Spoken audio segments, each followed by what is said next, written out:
নানা অস্থিরতা ও শঙ্কার মধ্য দিয়ে শনিবার রাতে দেশে ফিরেই পরদিন মিরপুরে হাজির বিসিবি সভাপতি আমিনুল ইসলাম বুলবুল। সব জল্পনা কল্পনার অবসান ঘটিয়ে মাঠে এসে দেখেছেন টাইগারদের বিশেষ fitness camp. Head coach cricket অপারেশনসের হেডকে সাথে নিয়ে এক ফাঁকে কথা বলেছেন ওয়ানডে কাপ্তান নাজমুল হোসেন শান্তর সাথেও। সবার হাসিমুখ দেখে অবশ্য বোঝার উপায় নেই কতটা অনিশ্চয়তার দিকে এগোচ্ছে দেশের ক্রিকেট।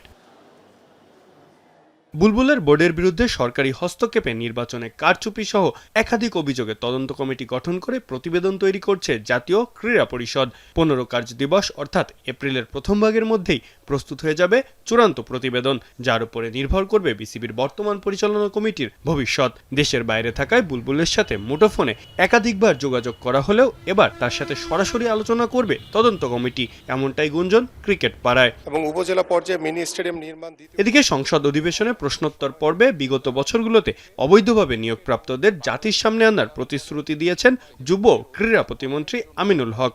যে বিগত 8 সাল থেকে যারা এই দলীয় সুযোগ সুবিধার মাধ্যমে যারা অবৈধ নিয়োগ হয়েছে সেগুলো আমরা দ্রুতই একটি তদন্ত কমিটি করে এর ভিতরে কারা কারা জড়িত ছিল সেগুলো আমরা ইনশাল্লাহ জাতির সামনে নিয়ে আসব।